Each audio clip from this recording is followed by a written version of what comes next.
What's up, guys? Welcome back to the channel. Here we are with another reaction video, guys. In this one we have the 10 avatars of Vishnu.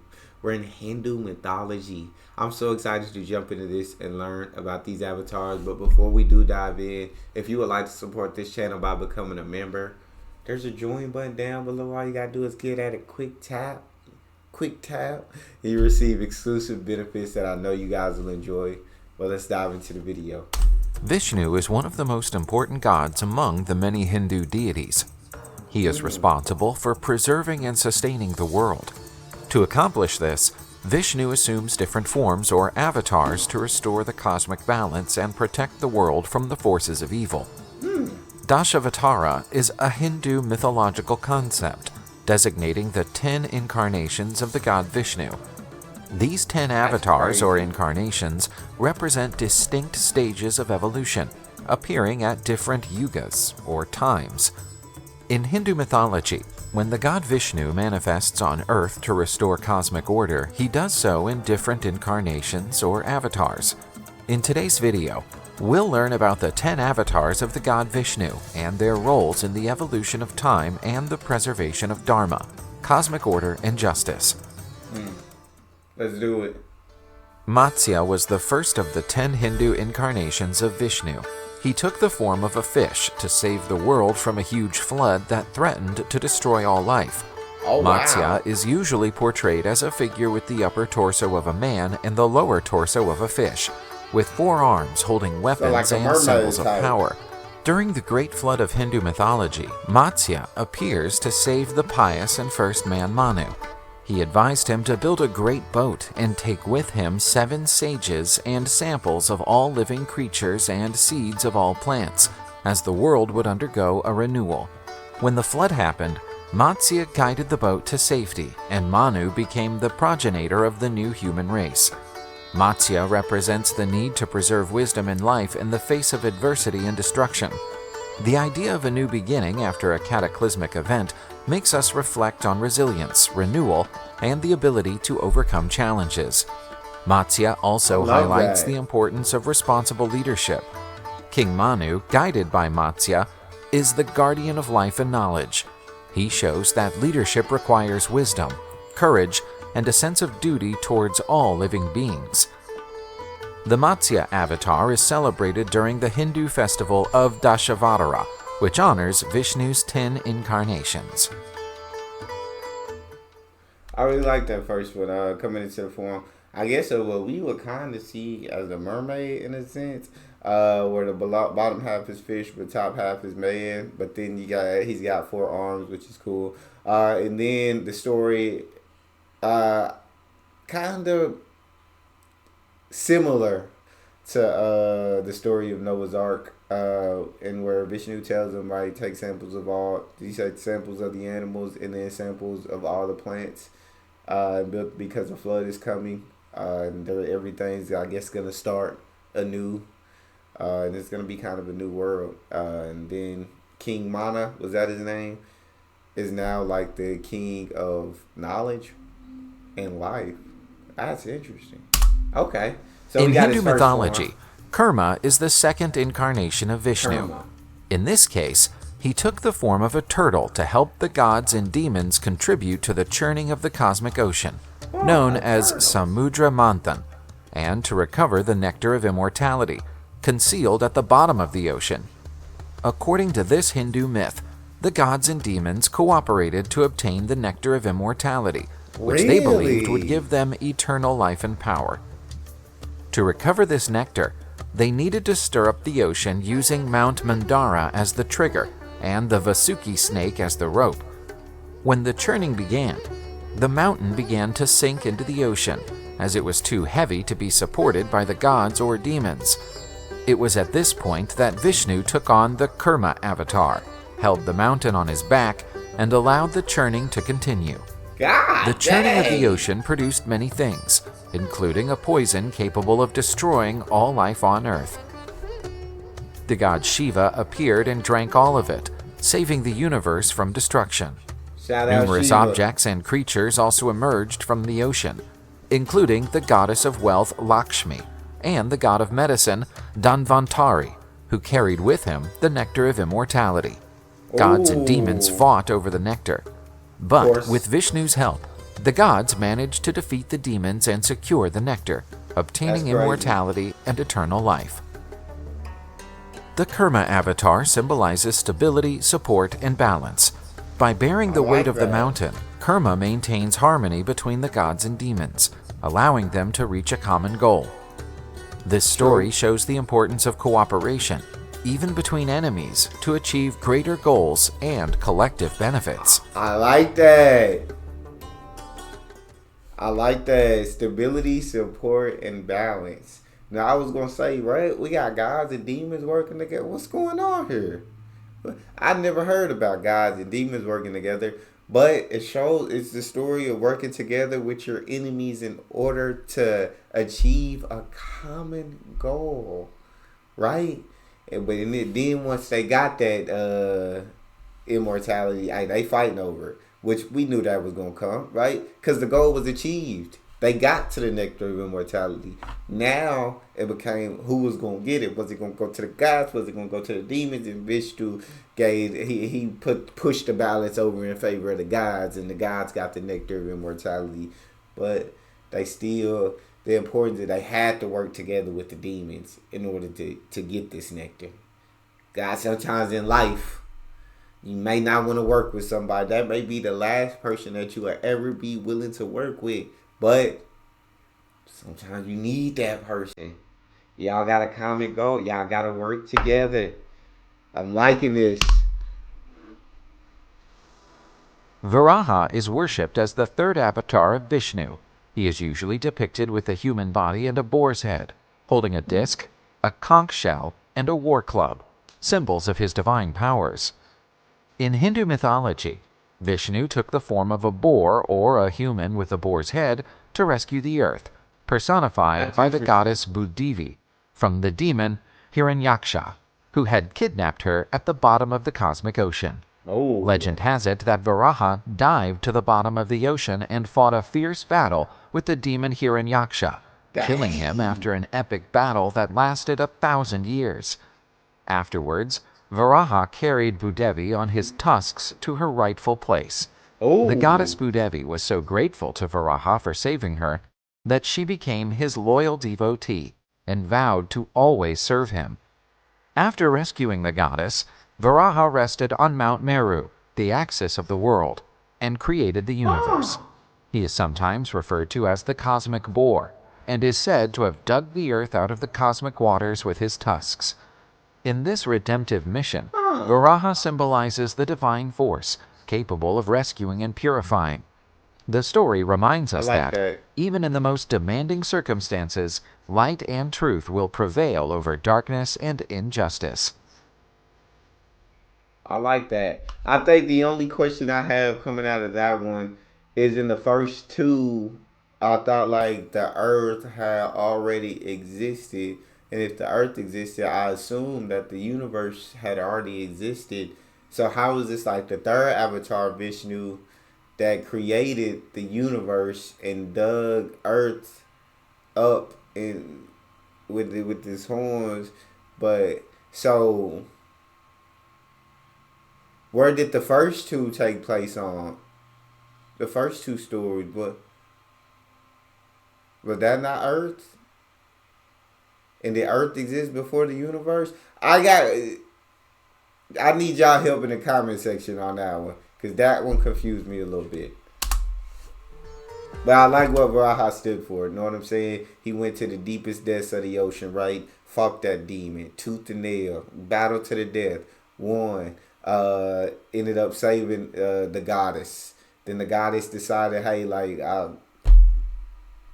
I'm like one of your, so not a servant, but you know, I worship you. I pray what you need. I got you. You feel me? I'm a follower of yours now. And so I really rock with that. And he represents like saving and lifting up. Okay. Oh, this a lion right here. Narima is considered one of the strongest and most fearsome incarnations of Vishnu. This avatar has a human body with the head and claws of a lion. Narima is considered a symbol of protection and courage, capable of destroying all the forces of evil. Hindu myths state that Narasima was created to defeat the demon king Hiranyakashipu, who received the blessing of invincibility. The demon became arrogant and tyrannical, persecuting anyone who did not worship him as a god. The tyrant banned the worship of Vishnu and oppressed his devotees. But his own son, Prahlada, remained a fervent devotee of Vishnu, resisting all attempts to change his faith. Angered by Prahlada's unwavering devotion, Hiranyakashipu challenged him to show where Vishnu could be. Prahlada replied that Vishnu is everywhere, even in the columns of the palace. Hiranyakashipu attacked one of them, where Narasima appeared. The demon and Narasima fought fiercely, but Hiranyakashipu was unable to stop Narasima, who killed the demon by laying him on his lap and tearing him apart with his claws. That was the end of tyranny and the revival of cosmic order. The universe felt relieved, and Vishnu's devotees celebrated the victory of justice. Prahlada, with tears of devotion in his eyes, knelt before Narasima. The latter, despite his ferocious appearance, blessed the young prince with love and protection. Narasima's saga is a timeless narrative that portrays the power of faith. Narasima, with its ferocious form and protective nature, symbolizes divine omnipresence and intervention to protect righteousness and faith. This story underlines that, no matter how strong the forces of evil, justice and truth will prevail. I like that because the demon had the power of invincibility. And so, cool. When you get the power of invincibility, what's going to happen? You're going to get cocky. Can't nobody F with me. I'm invincible. I'm a demon guy who's invincible. You know what I'm saying? So I run ish now. And if you don't want to bend the knee to me, if you don't want to bow down to me, then it's off with your head. But the demon god, son, he believed in Vishnu. He said, Dad, you ain't it. That you might be strong, but you ain't Vishnu. And it's that like, well, Vishnu's so powerful and he's so almighty, where is he? That Vishnu is everywhere. Even in the columns of this place that we staying in, or the pillars or whatever. He tried to attack it, and hey, Narasimu came out, one of Vishnu's stronger forms. That invincibility ain't mean nothing to him. It ain't mean nothing to him. Let me go ahead and show you what a real God is. Took him out, and then blessed his son. Thank you for having faith. You quit playing with me. Keep it going. In Hindu mythology, during an ancient war, the king of the gods Indra lost his empire to the king of demons Bali. Indra asked the god Vishnu for help in recovering his domains. Vishnu embodies Vamana for the 5th time, the younger brother of the god Indra, a Brahmin dwarf. Bali was an extremely virtuous demon, observing all religious principles and never failing to fulfill a request from a Brahmin. Vamana got an audience with Bali, asking him for a piece of land to live on, the size of 3 of his steps. Bali owned the entire galactic system and wanted to fulfill little Vamana's humble wish. After all, how big would the expanse of land be if it could only fit 3 steps of a dwarf? In the first step, Vishnu enveloped the entire galaxy. In the second, the entire universe. And then wondered where he was going to put his foot for the 3rd step. When Bali noticed that Vamana was Vishnu in disguise, he offered him his own head. Vishnu put his foot on Bali's head and pushed him into the underworld. Vamana symbolizes divine cunning and humility, showing that cosmic balance is often achieved not by force, but by wisdom. Bali, on the other hand, represents righteousness and virtue. Even in the face of unfavorable circumstances, it shows that true devotion has no room for pride. The story underlines the importance of balance and justice, as well as the need to keep one's word and honor commitments, even when the consequences are unexpected. True devotion has no room for pride. I really like that. And I really like how he played Bali. Indra, you know what I'm saying? Bali took over from Indra. Hey, everything is mine. Took over his kingdom, the universe. You know what I'm saying? And then Indra prayed to Vishnu, this avatar of Vishnu and went and outprayed, but asked him for help. Okay, he go to Bali. All I need is like 3 steps. 3 steps worth of land. What Bali thinking? That's nothing. Like, three. That's not. I own the entire universe. I run the entire universe. 3 steps is nothing. But he didn't know that he was being played. He was being set up. So this avatar Vishnu, first step, enveloped the entire earth. Okay. Second step, enveloped the entire universe. I ain't know where to put my foot for the third step. We already got everything back. Bali see that this is Vishnu, an avatar Vishnu. Hey, he know he ain't no match. Put your third foot on my head. Take my head. Oh, say less. Put his foot on his head, pushed him to the underground. Get back to where you belong. We restoring the balance here, the balance of the cosmos. I really rocks with that. Hey, it ain't always through violence that things are solved. Sometimes you gotta be cunning. You gotta be smart. You gotta have wisdom. Keep it going. Parasurama is the 6th avatar of Vishnu in Hindu mythology. Okay. He was born to sage Jamadagni and his wife Renuka. Parasurama was known for his exceptional talents as a Brahmin warrior and his unwavering devotion to Vishnu. Often depicted with an axe, Parasurama used it to defeat and destroy the forces of evil.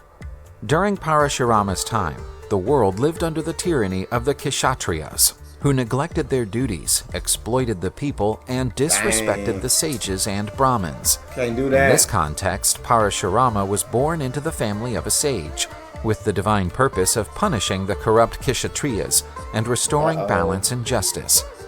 Branding an axe, Parashu, given to him by Shiva, Parasurama carried out multiple campaigns against the Kshatriyas, eradicating those who practiced injustice and protecting the righteous. Yeah. He not only purified the earth of corruption, but established the supremacy of Dharma, teaching that power must always be balanced by virtue and responsibility. Ooh. After fulfilling this mission, Parasurama donated the lands he had conquered to the Brahmins and retired to devote himself to meditation and penance, becoming an ascetic, i.e., someone who renounces worldly and physical pleasures to reach a higher state of spirituality or understanding.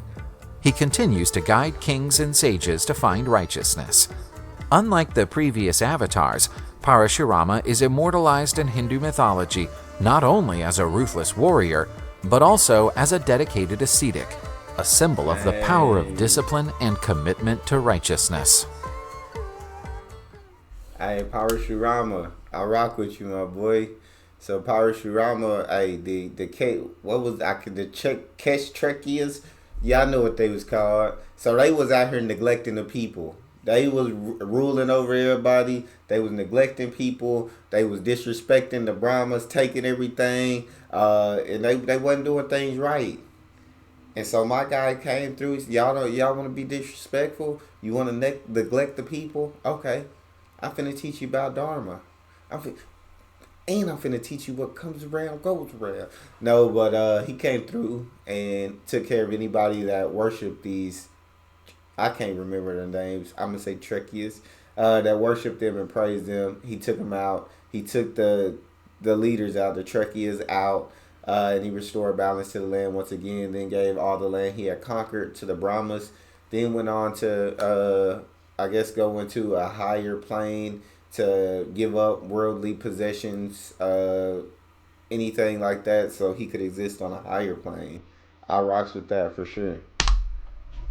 In Hindu mythology, Rama is the 7th avatar of the god Vishnu.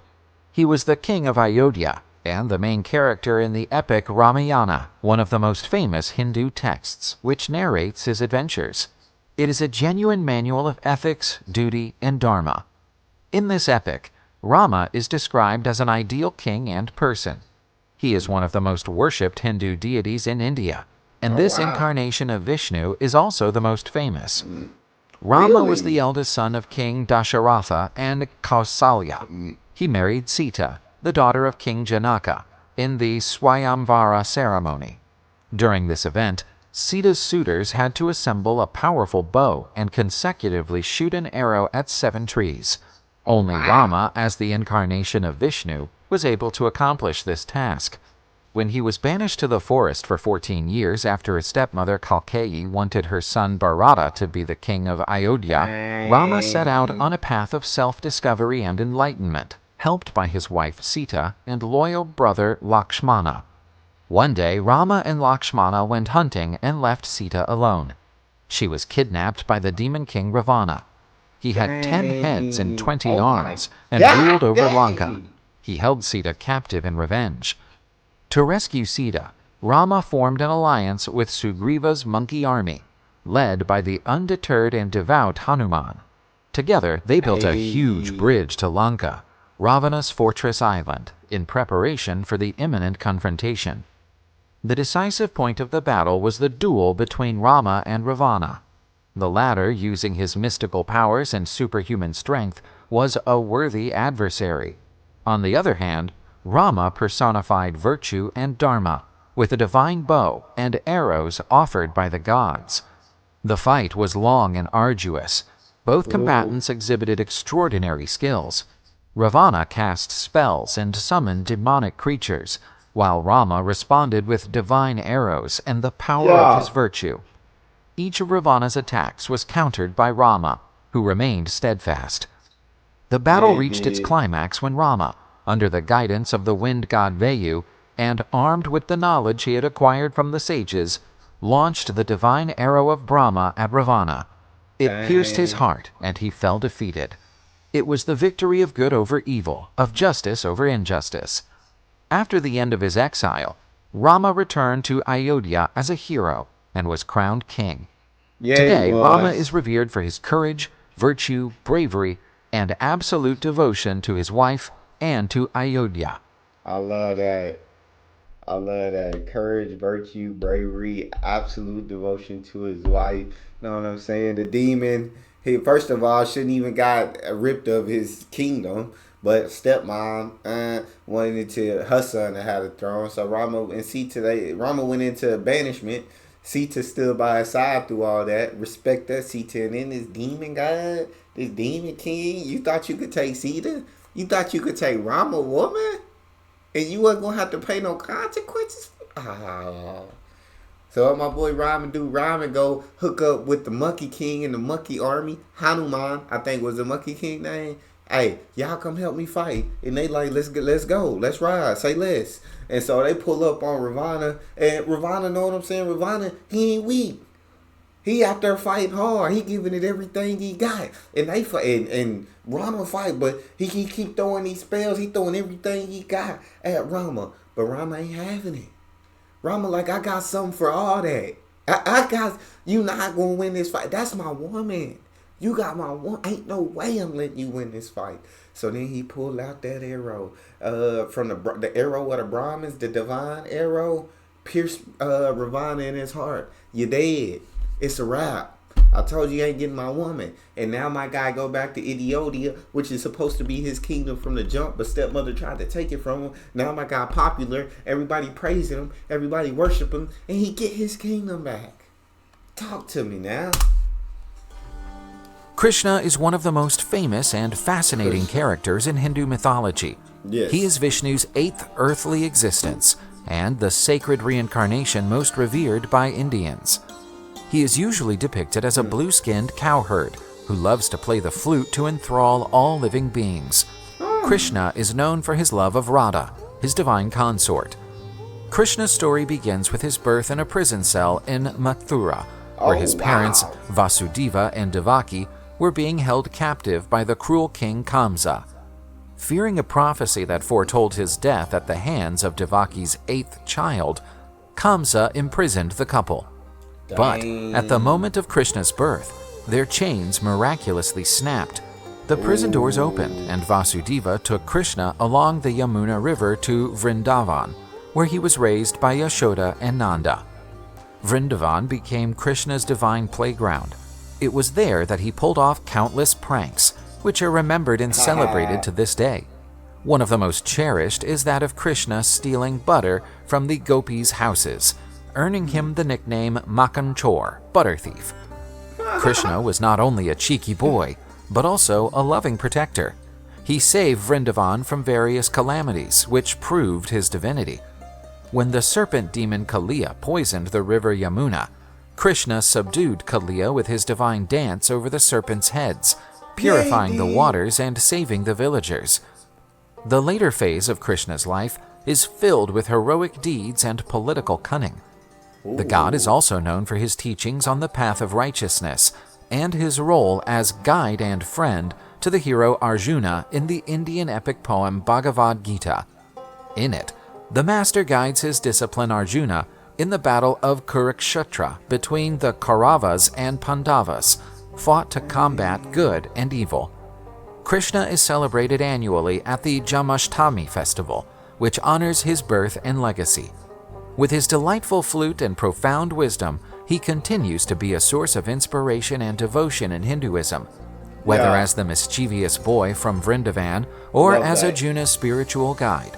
Krishna exemplifies divine love and eternal wisdom.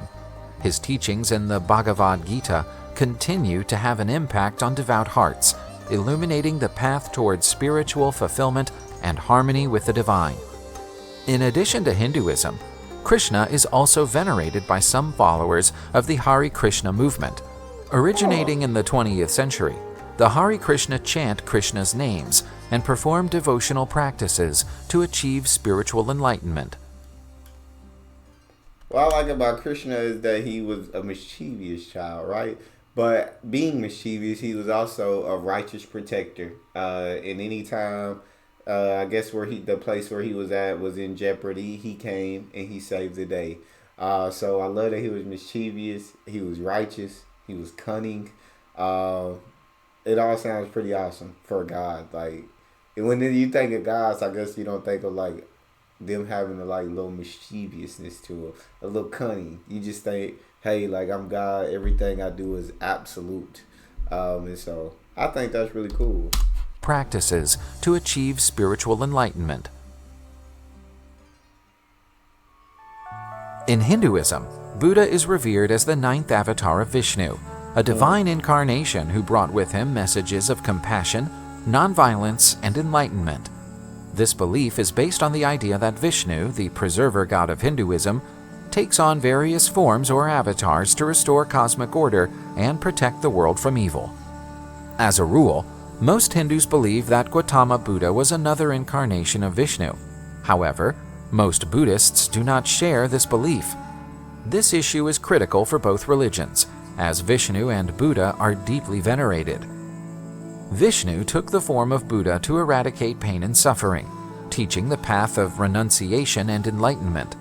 He was born as Siddhartha Gautama into a royal family, but renounced wealth and power in search of truth, achieving enlightenment under the Bodhi tree. The Buddha avatar's mission was to restore balance and justice by eliminating excessive ritualistic practices and fostering the true essence of Dharma.